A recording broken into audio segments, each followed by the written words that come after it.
अस्सलाम वालेकुम। Welcome to English learning channel.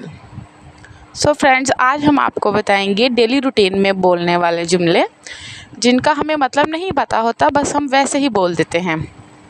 आज हम आपको कुछ जुमले विद मीनिंग्स बताएंगे। सबसे पहले हाय, हाय, हेलो, हाय, अस्सलाम वालेकुम, या किसी को मुखातिब करने के लिए हाय। गुड मॉर्निंग, सुबह बखैर। गुड आफ्टरनून, शब बखैर। गुड इवनिंग, शाम बखैर। हेलो माय फ्रेंड्स, हेलो मेरे दोस्त। हाउ आर यू, आप कैसे हो? I am fine, thank you, मैं ठीक हूँ, शुक्रिया। आई मिस यू, मैंने आपको याद किया। थैंक यू वेरी मच, बहुत बहुत शुक्रिया। यू आर वेलकम, खुश आमदीद। कम इन, अंदर आ जाओ। हैव अ नाइस डे, आपका दिन अच्छा गुजरे।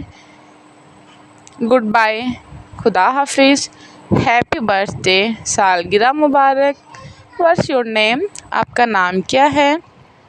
वेयर डू यू लिव, आप कहाँ रहते हैं? Can I have your phone number, क्या मुझे आपका फ़ोन नंबर मिल सकता है? आई लव यू, मैं तुमसे प्यार करता हूँ। यू आर वेरी स्पेशल, तुम बहुत ख़ास हो। आई डोंट अंडरस्टैंड, मैं नहीं समझा।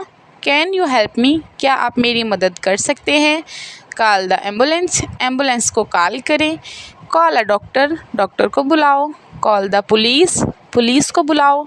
The culture and people were very interesting, सकाफ़त और लोग बहुत दिलचस्प हैं। सो फ्रेंड्स, ये थे आज के कुछ जुमले जिनको हम डेली रूटीन में बोलते हैं। ये हमने मीनिंग्स के साथ आपको बताए। फ्रेंड्स, अगर आपको हमारी वीडियो अच्छी लगे तो हमारी वीडियो को लाइक करें और चैनल को सब्सक्राइब करें। मज़ीद वीडियोज़ के लिए हमारे चैनल को सब्सक्राइब करें। Thanks for watching. अल्लाह हाफ़िज़।